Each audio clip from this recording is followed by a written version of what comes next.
Feeling sorry for you, want me to introduce you to Grace? She's beautiful and a genius, you know. Still infertile? What a miserable life. We could share some of our happiness with you. Being alone must be lonely, right? While enjoying a coffee alone at a stylish cafe, I was spotted by people I never wanted to see again.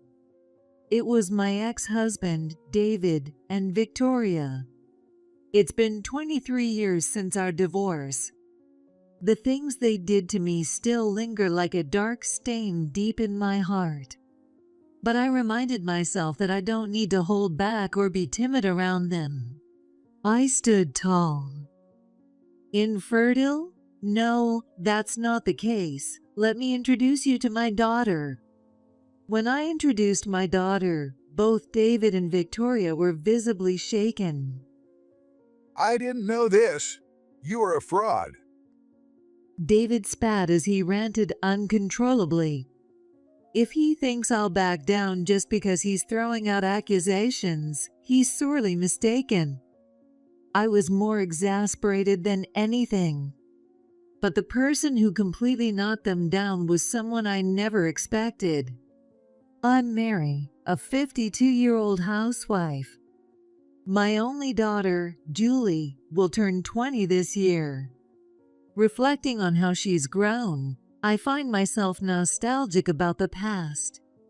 Somehow, I start remembering things from long before Julie was born.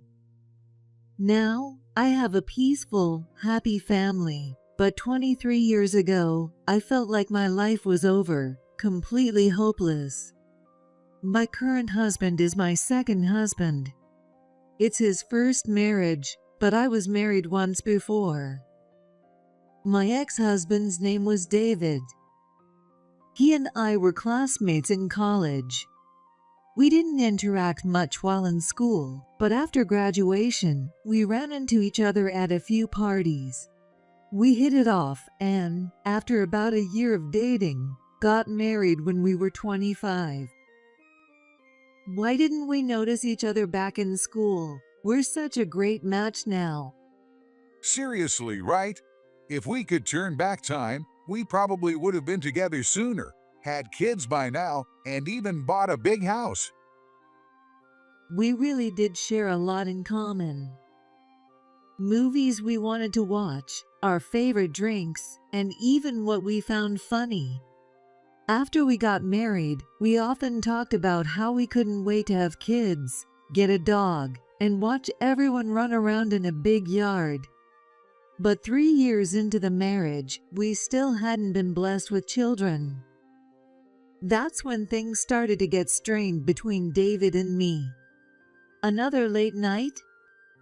It's work. What can I do? Of course it wasn't work. As I suspected, he was cheating on me. One day, David suddenly asked for a divorce. I've fallen for someone else. I want a divorce. I wasn't surprised, so I didn't resist the divorce. But his next words left me frozen. I'm marrying Victoria. David had a smug grin on his face. Victoria was a classmate of ours in college, too.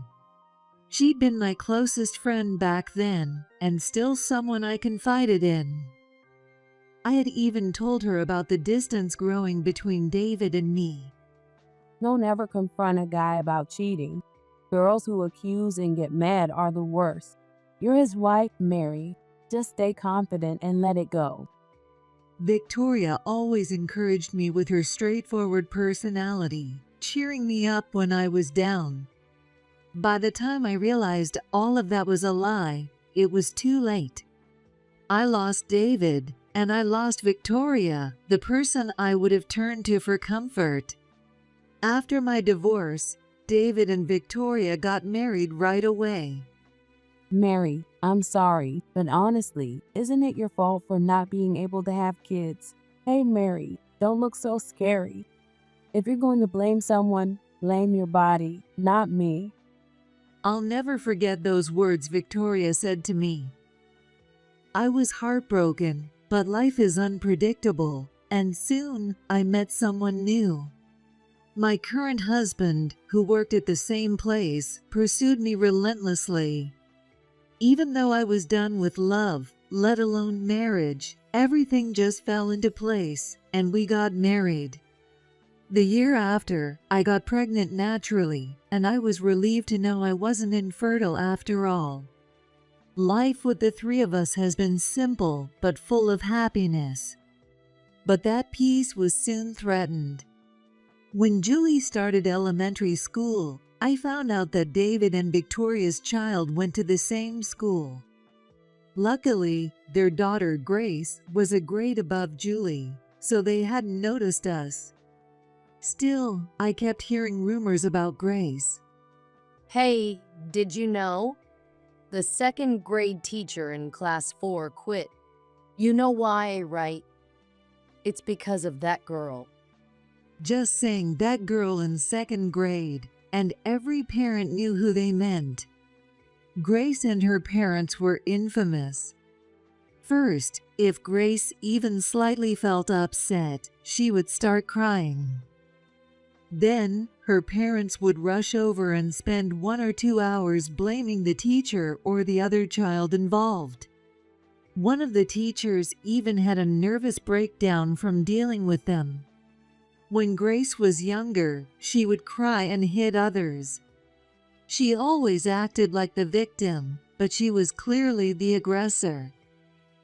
As Grace got older, she stopped hitting others. I thought she had matured, but instead, whenever something didn't go her way, she would immediately run to her parents, and they would punish anyone who upset her. By the way, this is what David and Victoria had to say. Grace says she didn't do anything. She's the real victim here, being falsely accused. I could understand why the teachers were stressed. With a reputation that bad, it was no wonder they were despised by everyone. But Grace was attractive and had decent grades. By the time she reached middle school, she had become fully aware of her appeal and started acting more subdued on the surface. She seemed to want to be the most popular girl in her grade, flirting with boys and tattling to her parents about any girls she didn't like, ensuring they were silenced. The rumors about her, whether she had turned over a new leaf or was still awful behind the scenes, never stopped. I used to think David and Victoria were ordinary people back in school, so it's baffling to me how they became so irrational. After my divorce, it seems our mutual friends harshly criticized them. Even then, they kept making bizarre and selfish claims. I'm the real victim here. I got tricked into marrying a woman who couldn't have kids. What's wrong with divorcing her? I just say poor David. He was struggling because Mary couldn't have kids. It's her fault the marriage ended. Maybe that's when they learned to shift the blame. Our friends were so stunned that they simply distanced themselves, but David and Victoria took that as a victory, and in a way, it probably became a successful experience for them. Not wanting anything to do with them, I did my best to stay invisible at school events, trying to avoid being noticed. When Julie finally went on to a different high school than Grace, I breathed a sigh of relief. I thought I was done with David's family for good. Now that Julie is a university student, her life is going smoothly. She's not only doing well in her studies, but is also active in her club and social life, always surrounded by her friends. She even tutors as a part-time job, gaining social experience and managing her money well. I'm proud of how Julie has grown up. With no more ties to David, those memories had faded, and the past was no longer a burden. Maybe that's why I let my guard down. Is that Mary? A cheerful woman tapped me on the shoulder. Her voice was so bright, and she casually touched my shoulder, feeling overly familiar. She looked as if she had just run into a close friend, clearly happy. But I hesitated to turn my face toward her. Oh wow, it really is Mary. A man's voice followed, surprised, as he leaned in rudely to look at my face. It's Mary. Wow, you've really aged. Reluctantly, I turned my head, and sure enough, it was David and Victoria. David pointed at me and laughed loudly. It's been 23 years since our divorce, and we're all well past 50. Look, Victoria, Mary's turned into an old lady. David himself had sagging cheeks, and his receding hairline left a wide exposed forehead. Victoria, who was laughing hard, had deep wrinkles around her cheeks and eyes. I can't deny that I've aged, but they look their age too, so it's strange that they can laugh at others. Are you here alone at a cafe, old lady? Isn't that a bit sad? Or more like, doesn't it feel out of place? This is a trendy cafe. I was enjoying my coffee alone, which probably made me the perfect target for their teasing. And it wasn't just any cafe. It was in a terrible location. By the way, what are you even doing here? This is an OBGYN clinic, you know? The cafe was attached to a women's clinic. It's not just for patients stopping by after their appointments. Anyone can use it, just like a regular cafe. You're over 50, and you still haven't given up on having kids? That's just sad. I might actually cry for you. David pretended to wipe away imaginary tears as he indulged in his ridiculous assumptions. But it didn't stop at fake sympathy. The insults followed quickly. Divorcing Mary was the best decision I ever made. If we had stayed married, I'd still be a wrinkled old man complaining about how we can't have a baby. What a nightmare. No thanks. I hadn't said a single word, yet they could tear me down so effortlessly. Do you feel sorry for yourself? Want me to introduce you to my daughter Grace? She's at the hospital next door right now, but she'll be here soon. Grace is cute and a genius. Victoria nodded in agreement. Still struggling with infertility? What a miserable life. We could share some of our happiness with you. Being alone must be tough, right? We'll let you have some cake with Grace to cheer you up. And in return, Mary, you can cover the cost of our cake. I felt a headache coming on.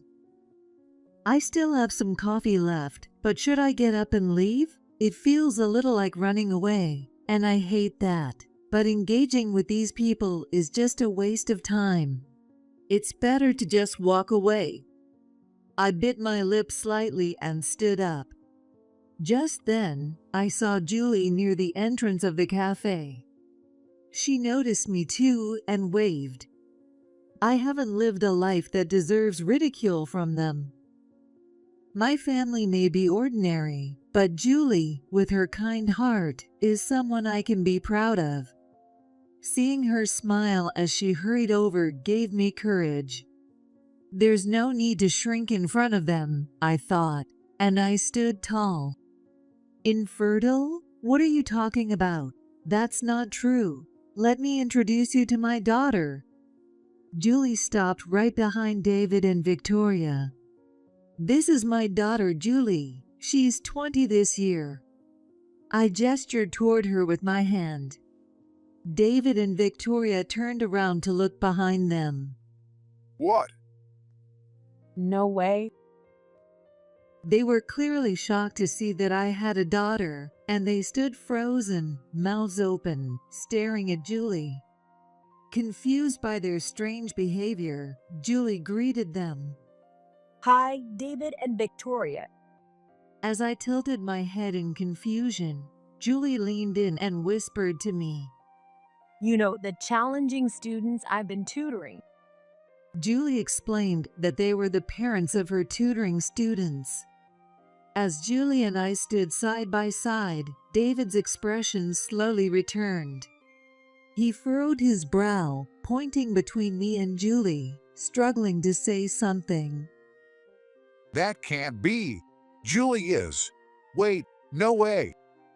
He was so confused that he could barely get the words out, his eyes darting around in disbelief. Now that I think of it, Julie once mentioned a particularly challenging student. The student was in middle school, but Julie had been teaching her from elementary level work, helping her catch up.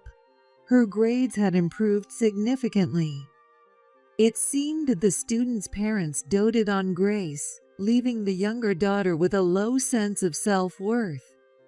However, after Julie began tutoring her, the student regained her confidence and even started attending school again. The parents were thrilled and had praised Julie as an excellent tutor. Julie is Mary's daughter, but she's supposed to be infertile. Does she really have a child? How? I don't understand. It seemed David's mind was tangled up because he was still stuck on the idea that I was infertile. How long are you going to keep calling me infertile? Whether it was true or not, it's rude.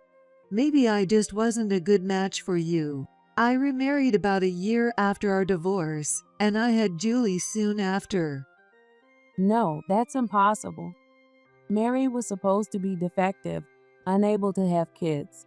How does she have a child? Did you find an abandoned baby? Adopted? Oh, I get it. She must be your husband's kid from a previous marriage, probably with some sketchy guy who's been married 3 times. At the barrage of rude comments, even the usually calm Julie frowned. Her lips were slightly pursed, and she had a more combative expression on her face. Take a good look. Julie and I look just alike. People have been saying she looks like her mom since she was a baby. Well, now that you mention it, she does look alike. David looked back and forth between Julie and me, muttering with frustration. Unfortunately for him, we looked too similar for him to even pretend otherwise. You've met Julie, the tutor, several times now. Didn't you notice she looked like me? Well, now that you say it, but I never imagined Mary could have a child. Victoria mumbled, her words trailing off. Her words trailed off, barely audible. Victoria, clearly disheartened, hunched over and blatantly avoided eye contact with me. David, I was heartbroken when you suddenly asked for a divorce, but thanks to that, I now have a wonderful husband and a lovely daughter. I guess I should thank you for letting me go. I had already told Julie about my divorce. From our conversation, she must have realized that David was my ex-husband. Though I hadn't gone into too much detail about the divorce, Julie could likely sense that David had been in the wrong. She seemed more exasperated than surprised or angry at this point. David, meanwhile, opened and closed his mouth repeatedly, gritting his teeth and running his hands through his hair. I'm sure he wanted to insult Julie, just as he'd called me an old lady earlier. But since both he and Victoria had come to trust Julie as a tutor, he seemed unable to find the words to criticize her. Since Julie started tutoring our younger daughter, she's completely changed. Now she can prepare for high school properly. Julie's been a godsend. According to what Julie had told me before, they had praised her to no end, calling her a lifesaver. I had been glad to hear they liked her so much, though I never imagined the parents were David and Victoria. I can't believe this. If you remarried and had a child, why didn't you tell me? This is fraud. You fraudster. David spat angrily, shouting whatever came to his mind. You never told me when you had a child either. And fraud? If you think I'd be intimidated by that, you're sorely mistaken. I was more exasperated than anything. If I had known from the start that she was your daughter, I would have never let her into my territory. Tutors are a dime a dozen anyway. And I hate the way you all act like being a tutor is something special. It's just a part-time job after all. Exactly. I mean, Julie can only tutor middle school students, right? We have a daughter in college, you know? And Grace is way smarter than Julie could ever be. As soon as we fell silent, David and Victoria took the opportunity to launch into another round of insults. I sighed, realizing once again that it was impossible to have a reasonable conversation with them. As I was gathering my things, thinking it would be best to leave so we wouldn't disturb the cafe, a young girl suddenly came running over and hugged Julie. Julie, I came to see you. You scared me, Ashley. I recognized the name Ashley. She was David and Victoria's younger daughter. Her face looked just like Grace's, so there was no mistaking it. Julie, eyes wide with surprise, gently hugged Ashley back. David and Victoria were equally shocked, but their expressions quickly twisted into disgust. Grace, their eldest daughter, was notorious for causing trouble, but I hadn't heard much about Ashley. As I recall, Ashley is about 5 years younger than Julie. When Grace finally moved on to middle school, there was a lot of buzz about her younger sister Ashley starting elementary school, as if Ashley's arrival would bring more trouble. However, I remember everyone being relieved when Ashley turned out to be quite calm and reserved. She was the complete opposite of Grace. I saw on social media that you were excited about having lunch here, Julie, so I thought I might run into you. I'm so happy I did. Did you just get here too? Let's have some cake together. Even though the air around us was tense, Ashley seemed oblivious, focusing only on Julie. Like a little puppy wagging its tail, she nuzzled her cheek against Julie's chest. It was David who pulled her away. Ashley, what are you doing here? Get out. Go home. He grabbed her by her collar and lightly shoved her backward, as if swatting away a bothersome insect.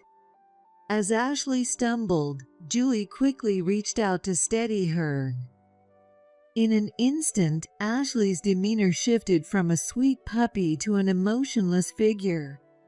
The look she gave David and Victoria was icy, colder than ice itself. It felt as though there was an invisible wall of rejection emanating from her. What?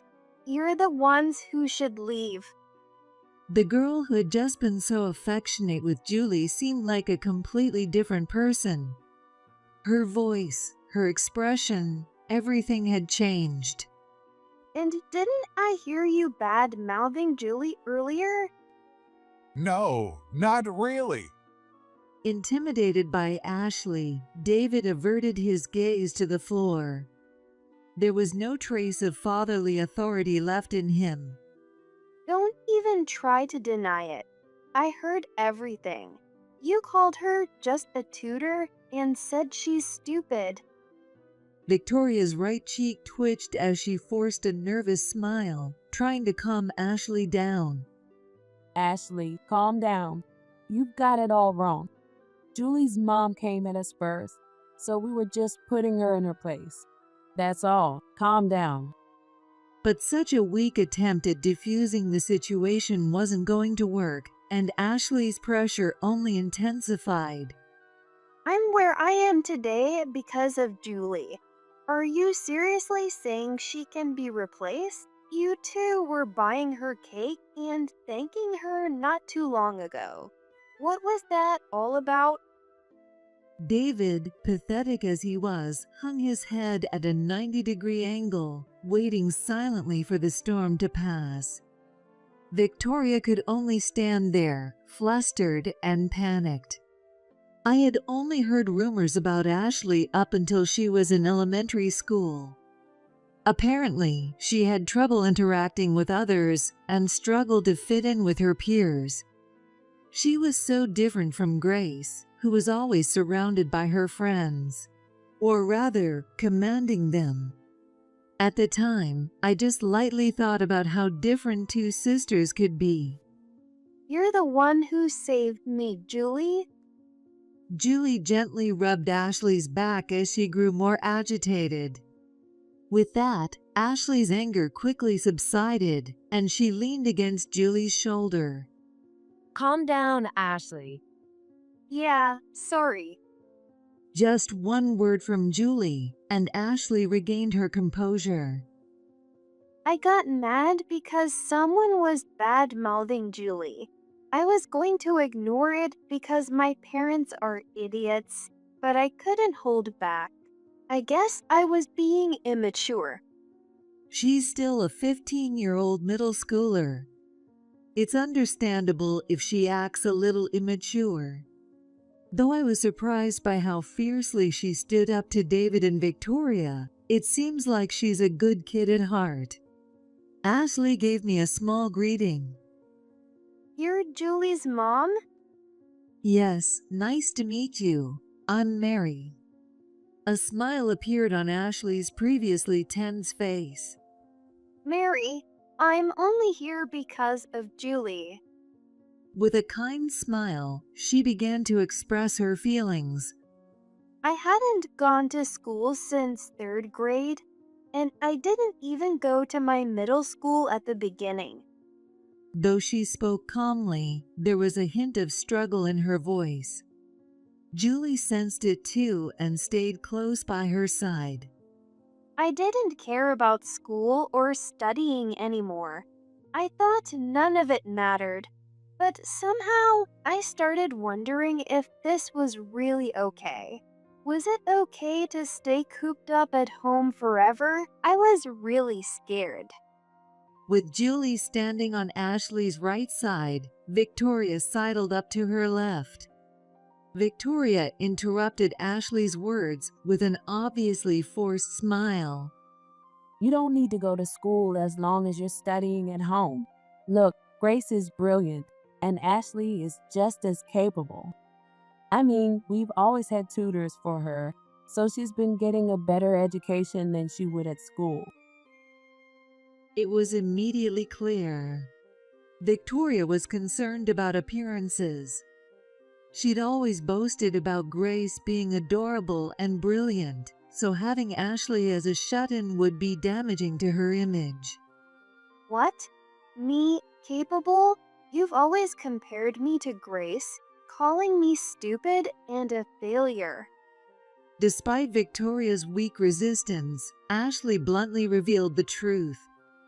Up until about a year ago, I couldn't even do multiplication. I'd been skipping school even before I officially stopped going, so I struggled with elementary level subjects. When you fall that far behind, there's no catching up. I thought my life was over. Julie squeezed Ashley's hand tightly. Don't say that, Ashley. Yeah, I don't think like that anymore, so I'm fine. I've been reborn thanks to Julie. Ashley had apparently had many tutors before, but she never opened up to any of them and lacked the motivation to learn. Moreover, the tutors couldn't meet David and Victoria's demands to turn Ashley into a top student who could get into the best high school in the state right away, so they quit soon after. At present, it was hopeless for her to enter the high school of her parents' choice. That would mean no college, no job, and possibly being a shut-in for years to come. It seemed that's what David and Victoria were worried about. All they care about is their reputation, not my future. They're just embarrassed to have a stupid, shut-in daughter. They've always only cared about Grace, who's smart and pretty. When Grace bullied me, they told me, if you're upset, get smarter than Grace. David remained still, his head bowed without moving an inch. Only Victoria, sweating on her forehead, continued denying everything. That's not true. Ashley's been going to school for the past 6 months.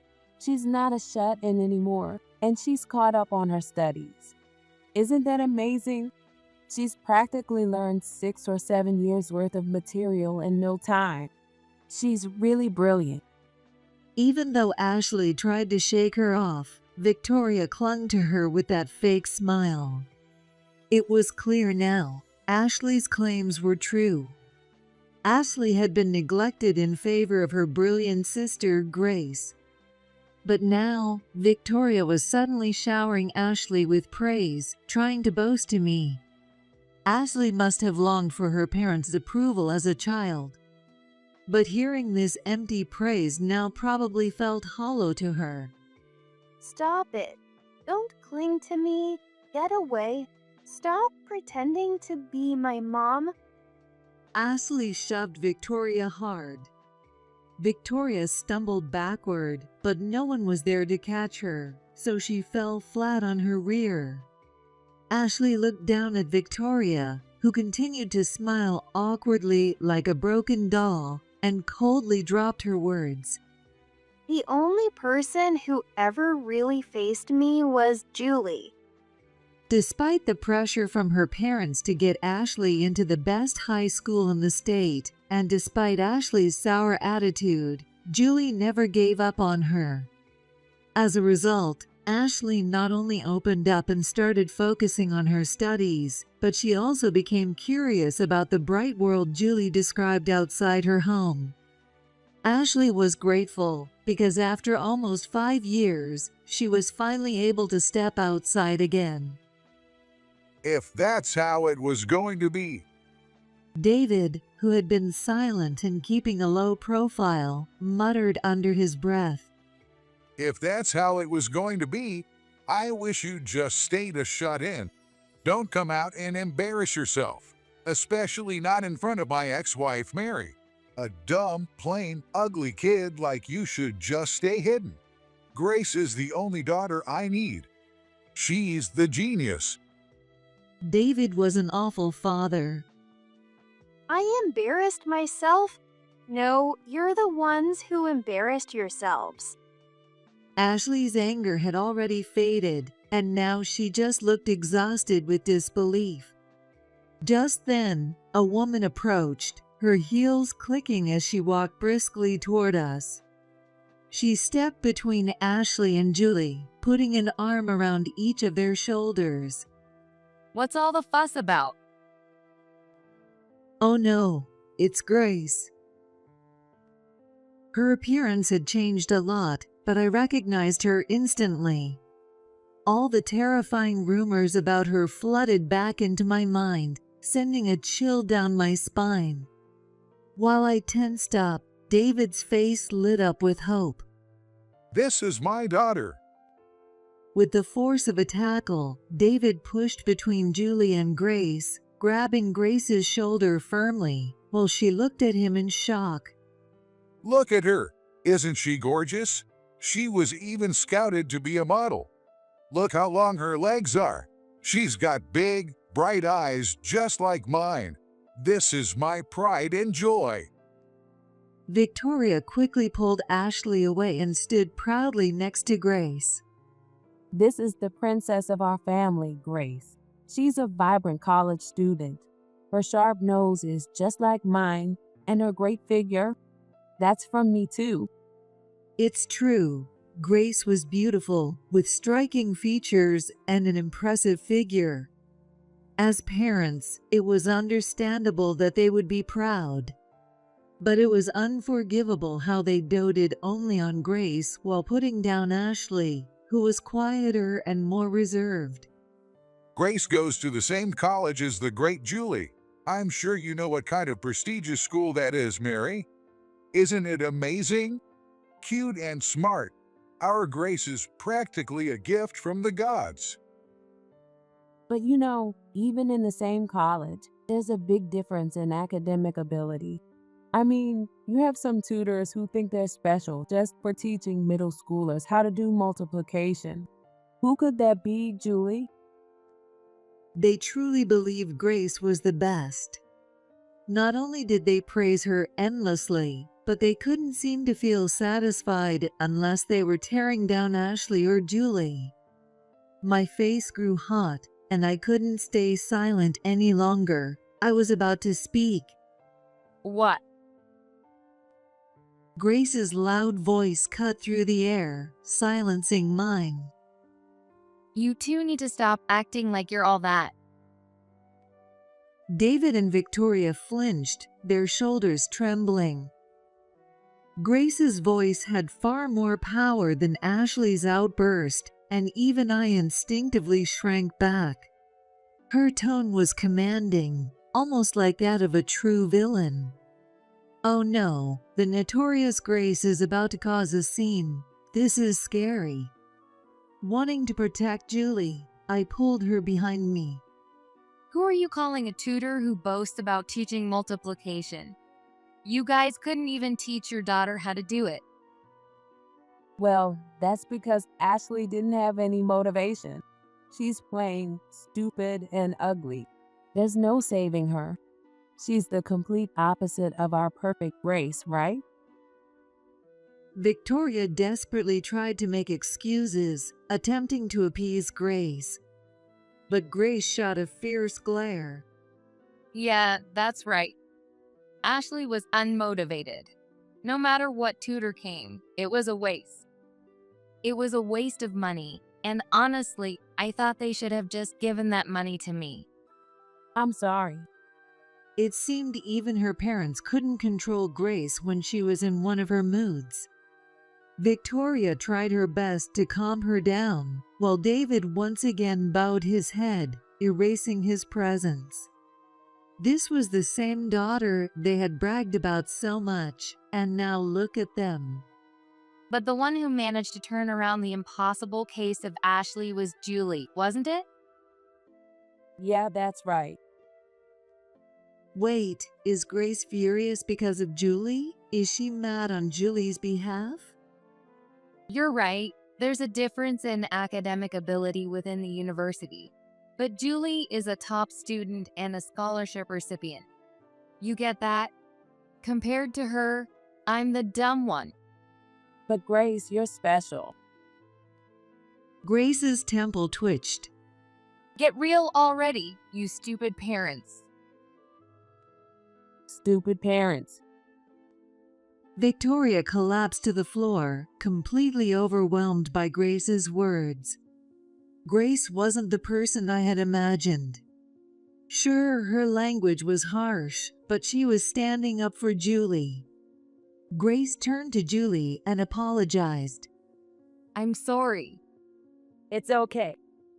Julie glanced briefly at Ashley. David, Victoria, if I may, I'd like to say a few words as well. Julie, with impeccable manners, placed her hands in front of her and politely asked for permission to speak. Victoria, who was in shock, and David, who had seemingly vanished, didn't respond. So Julie took a deep breath and continued speaking. Are your eyes blind? What? David and Victoria looked up in disbelief at the question. You didn't notice that I look exactly like my mom, but that's fine. From my perspective, Grace and Ashley look exactly alike too. I admit Grace is beautiful. So, which part of Ashley is ugly? Ashley, who had been belittled until now, wasn't as polished yet, but she had fine features. Just like Julie said, she and Grace looked strikingly similar. And it's not just about appearance. As you said earlier, Victoria, Ashley managed to complete several years' worth of studies in just 1 year. That's not something just anyone can do. Is Ashley really as stupid as you say? Well, Victoria bit her lip, glaring resentfully at Julie. Meanwhile, David kept his head down, trying to avoid their anger, but he couldn't resist muttering under his breath like a coward. A little brat acting all high and mighty. Though timid, he couldn't keep his nasty nature quiet. At that moment, both Grace and Ashley shouted. Don't talk badly about Julie. Their voices harmonized perfectly. David widened his eyes and shrank his shoulders. Ashley wasn't the only one who was saved. So was I. As Grace matured, she had grown to resent her loud and overbearing parents and had stopped openly causing trouble. It's not that my parents were nagging at me. They'd snap at any teacher or parent who tried to correct me. Once, I got frustrated and hit a kid standing in front of me. And according to these two, it was the kid's fault for standing there cluelessly. Hilarious, right? Grace had realized she was heading toward isolation. But by then, she had earned a reputation as a troublemaker, and no one wanted to be her friend. And even if someone tried to get close to her, her parents would inevitably swoop in at the slightest incident. There was no room for jokes or casual conversations with friends under those conditions. In the end, the only people who stuck around were those in the bad crowd. But those weren't real friends, and Grace admitted it left her feeling empty. But Julie was different. When Julie came over as a tutor, she happened to run into Grace, who had just come home and carelessly thrown her socks into the living room. Wouldn't it be better to put your socks in the laundry? Despite Grace's revealing clothes and heavy makeup, Julie casually pointed this out without hesitation. Grace had heard plenty of people talk behind her back, but no one had ever directly called her out before. It was a new experience for her. Then, they discovered they were attending the same college, and the two became close friends. I made my first real friend. Me too. Julie is my first real friend. Grace cut ties with her bad crowd, and through Julie, she started making new friends. Ashley also had taken her first steps out of the house. The reason we've changed is because Julie was there for us. Grace and Ashley both reached out and held Julie's hand. Their steady gaze showed how much they genuinely trusted her. That's ridiculous. You're putting this girl on too much of a pedestal. You've been brainwashed by a little girl. Grace, wake up. Victoria pleaded with Grace in a trembling voice. Grace's expression instantly twisted with rejection. No, actually, I've just woken up. If anything, it's your fault I turned out this way. You raised me with, Grace can do no wrong, she's perfect. So I got the wrong idea. The world doesn't revolve around me. I'm not special. I'm just an ordinary girl. I've woken up too. You always told me, you're no good, you're a failure, you're ugly, you brainwashed me. The reason I couldn't fit in at school is because of you and Grace doing whatever you wanted. Getting treated like I was some sort of problem since first grade. It was cruel. Grace and Ashley both looked at David and Victoria with eyes full of contempt.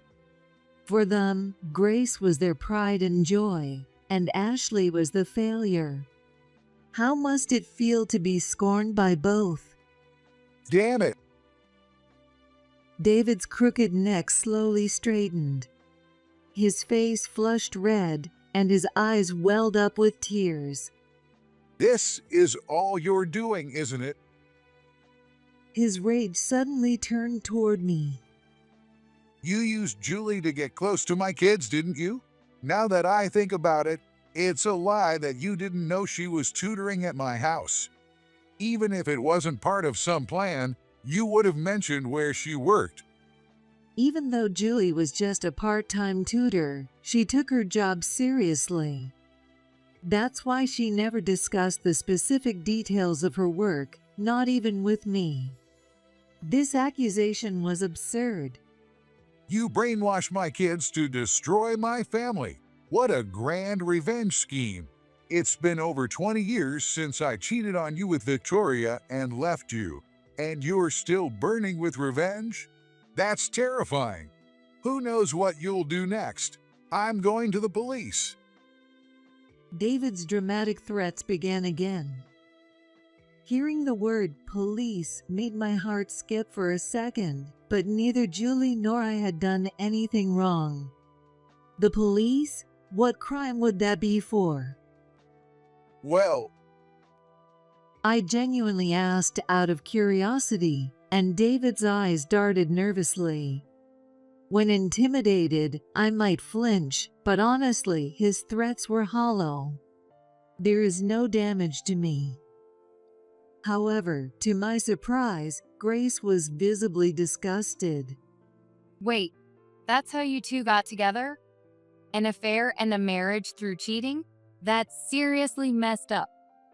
She had already distanced herself emotionally from David and Victoria, but now she was even more disillusioned.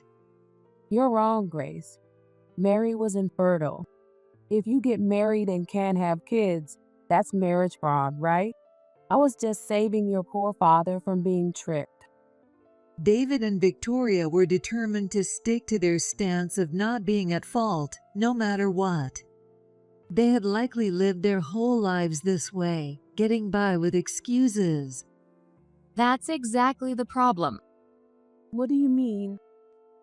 Blaming others and playing the victim. This behavior had warped both Grace and Ashley's lives. Grace and Ashley had finally realized how abnormal their parents were. The only ones unaware of it were David and Victoria themselves. Grace, don't you see? Your dad and I aren't to blame. This worthless woman was just holding a grudge. You can't believe anything these people say. They'll drive you crazy.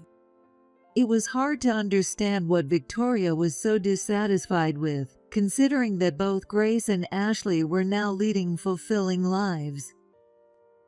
It wasn't like she wanted Grace to go back to running with a bad crowd or Ashley to retreat into her shell again. That's exactly the problem. Ashley, what do you mean?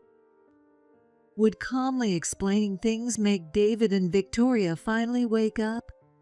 No, even if that were possible, I have no reason to be the one to do it. Besides, it seems that neither Grace nor Ashley have any expectations left for them. Anyway, you two are in the way, so get out. how can you talk to your parents like that? This is all that Julie's influence. David protested, but Grace ignored him and firmly pushed him toward the exit. Ashley, too, began shoving Victoria out of the cafe.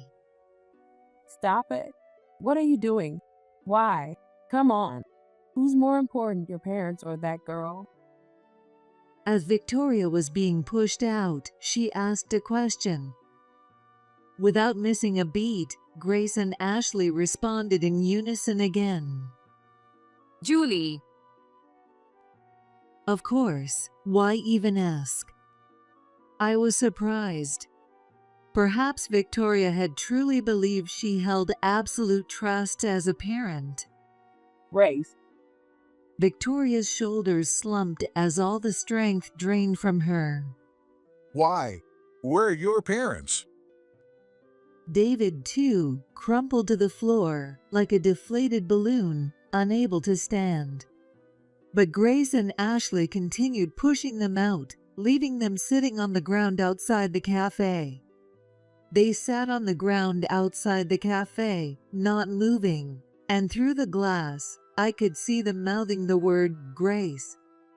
Well, now that the troublemakers are gone, how about we have some cake, Julie? Yeah, sounds good.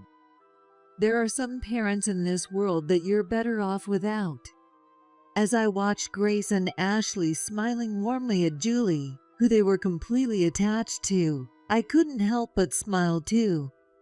As it turned out, the reason we ended up in this commotion at the cafe by the OBGYN was because of Grace's health issue. Originally, Julie had planned to quietly accompany her, but then David and Victoria decided to interfere. If they found out Grace's illness was related to her interactions with a man, David and Victoria would probably just blame the guy. That's why Julie also booked an appointment for herself at the same time to keep an eye on things. The reason she asked me to drive them was just in case something went wrong.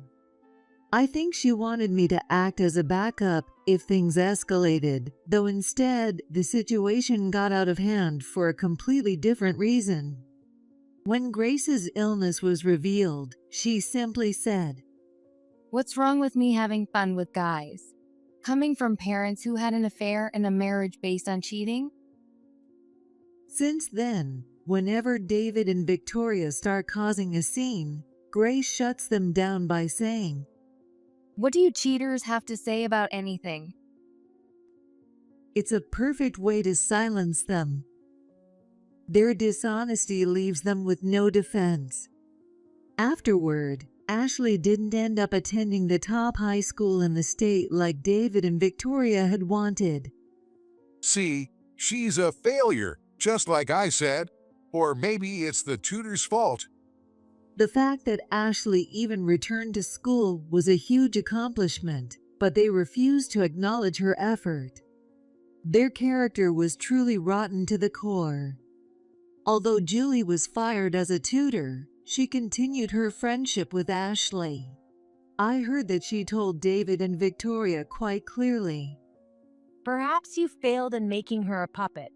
Ashley has a will of her own. David and Victoria frowned in displeasure. Grace has secured a jobs offer without any issues. Ashley is also pursuing further education with her future in mind.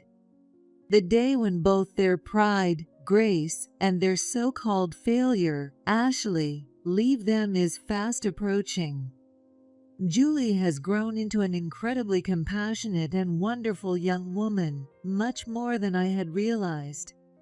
You know, Grace may dress flashy, but she's actually pretty serious underneath it all. Since she was attending college, I'm sure she was working hard on her studies too.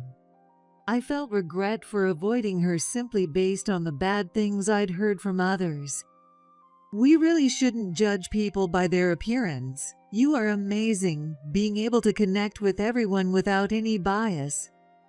Julie smiled modestly, clearly a little shy. The bitter memories of my divorce 23 years ago had always weighed heavily on my heart, but thanks to Julie, I felt like that burden had finally been washed away. I decided to strive to be someone I could be proud of as the mother of such an amazing daughter.